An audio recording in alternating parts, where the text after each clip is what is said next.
สวัสดีค่ะพ่อแม่พี่น้องสวัสดีFCทุกท่านเนาะค่ะ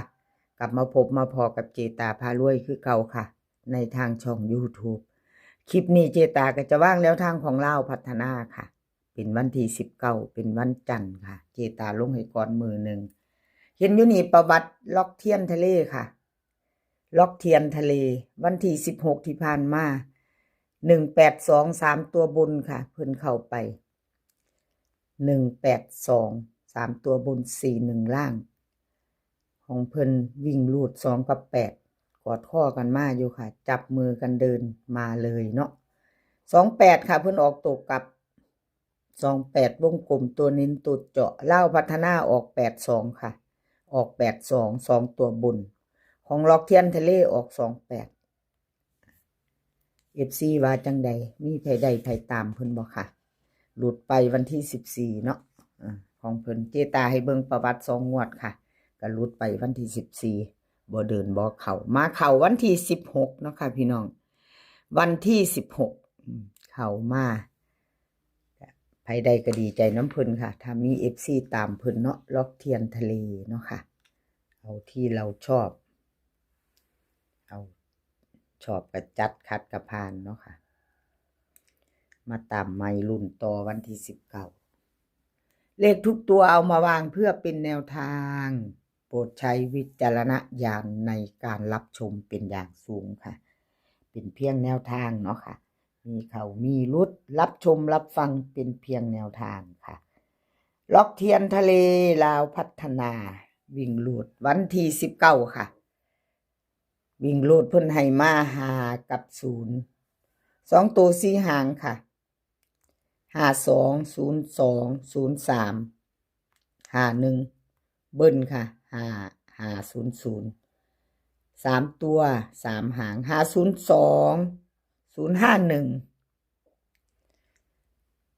503ค่ะล็อกเทียนทะเลวิ่งลูด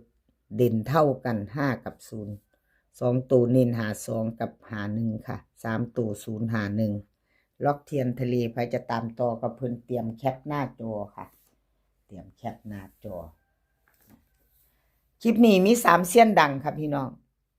จะมีล็อกเทียนทะเลเจตาพารวยอเพชรมีแค่3เสี้ยนค่ะถ้าชอบของผู้ใดรอชมรอติดตามไปน้ำกันแล้วก็เตรียมแคปหน้าจอชอบก็จัดขัดก็ผ่านเนาะค่ะมี3เสี้ยนต่อไปค่ะเป็นของเจตาพารวยค่ะพี่น้องกราบขอโทษขออภัยเจตาไม่มาไม่เดินเนาะค่ะของเจตาเขาตะวิ่งหลุด2ตัวจับมือกันมาอยู่พี่น้องขอโทษขออภัยหลายๆค่ะขอโทษขออภัยหลายๆของเจตาบ่เขาหลุดไปหลุดติดต่อกันเนาะพี่น้อง2ตัวเนาะบนล่าง84เขาตะตูวิ่งลูดวันที่16ที่ผ่านมาเป็นประวัติของเจตาค่ะ84เข้าไป2ตัวไม่มาตามไม่ไปต่อ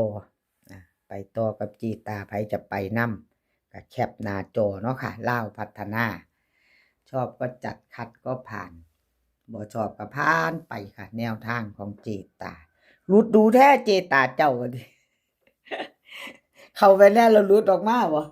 เป็นแนวใดเนาะแนวทางนี่เนาะวัดติขอโทษขออภัยค่ะขออภัยหลายๆซอกหาดี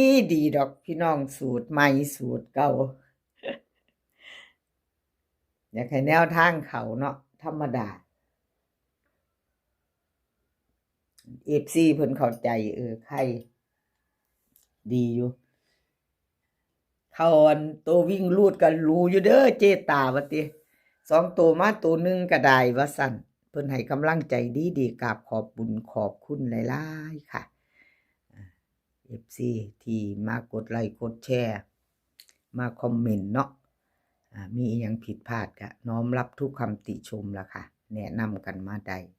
กราบงามๆขอโทษขออภัยแนวทางบ่เขาบ่เดินเนาะเจตาพารวยค่ะมาลุ้นกันต่อวันที่19เป็นวันจันทร์ค่ะวิ่งหลุดแอดมินให้ แอดให้5 กับ 2ค่ะ2 ตัวค่ะ4 หาง53 52 26 27เบิ้ลค่ะ52 2 2ตัวค่ะ226 253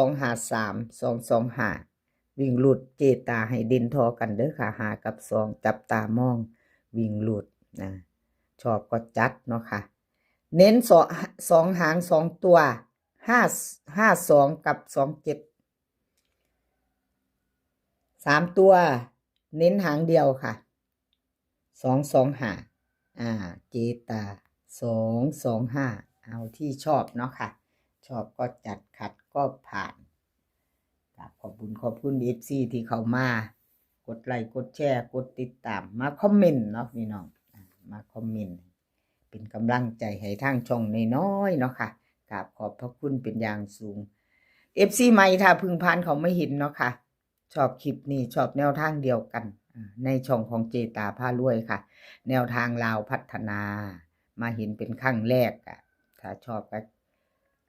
กดติดตามไว้ค่ะกดติดตามแล้วก็อย่าลืมกดกระดิ่งแจ้งเตือนกดกระดิ่งแจ้งเตือนจะได้บ่พลาดคลิปใหม่ๆของเจตาลงปุ๊บจะได้เห็นปั๊บเนาะค่ะถ้าชอบบ่ชอบก็ผ่านไปครับพี่น้องบ่ชอบก็ผ่านไปเนาะไม่ชอบก็ผ่านไปFC แคปหน้าจอเราไปต่อเนาะค่ะไปต่อเป็นของไทยแคปหน้าจอของจีตาไว้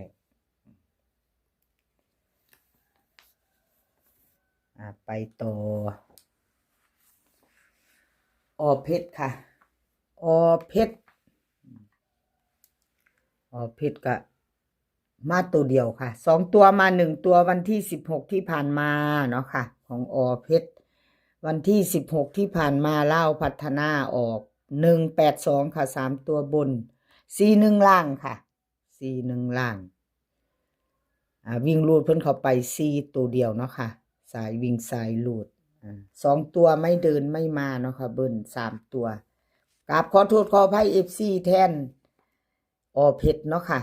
วันที่14เพิ่นก็เข้าไปแต่วิ่งลูดของเพิ่นเนี่ยยังถือว่ายังบ่ทันหลุดเนาะค่ะ2 งวดติดกันแล้วเพิ่นก็บ่หลุดแต่2 ตัวน่ะหลุดติดต่อกันเนาะค่ะหลุดแล้วก็หลุดเลยชัดเจนหลุดก็คือหลุดพี่น้องเข้าก็คือเข้าเป็นเพียงแนวทางเนาะค่ะชัดเจนกับ FC บ่มีกักค่ะให้เห็นงวด2 งวด3 งวดเนาะวันที่ผ่านมาเฮาลงไปแล้วเนาะพี่น้องลงไปให้ FC เพิ่นเบิ่งก็แจ้งพื้นที่หลังประวัติให้เพิ่นเบิ่งให้ชัดเจนให้ FC มั่นใจจะได้เบิ่งถ้าเพิ่นชอบเพิ่นก็จะติดตามเนาะบ่ชอบก็ผ่านไปเนาะค่ะเพชรค่ะเล่าพัฒนาวิ่งลูดมาตามต่อกันไหมวันจันทร์ค่ะเพชรวิ่งลูดให้มา4 กับ 6 2 ตัวค่ะ4 หาง4 6 4 7 6 2 6 3ค่ะเบิ้ล4 กับ 6 6 3 ตัวค่ะ4 6 2 4 4 7 6 6 3วิ่งลูดค่ะวิ่งลูด4 กับ 6เพิ่นเด่นทอกันเด้อพี่น้องวงกลมให้ทอกันวิ่งลูดของเพชร2 ตัวค่ะเพิ่นเน้น46 กับ 62 3 ตัวเน้นหางเดียวค่ะ462ชอบก็จัดขัดก็ผ่านเนาะกับขอบุญขอพุ่นเพชรหลายๆค่ะที่ให้แนวทางมาว่างทางช่องด้วยดีเสมอมาเนาะมาว่างตลอดค่ะชอบทางเดียวกันคำนวณแนวทางมาวางทางช่องเจตาช่องน้อยๆกราบขอบุญขอบคุณหลายๆค่ะไม่มีแนวทางก็ไม่มีช่องเนาะพี่น้องก็อาศัยกันให้กำลังใจกัน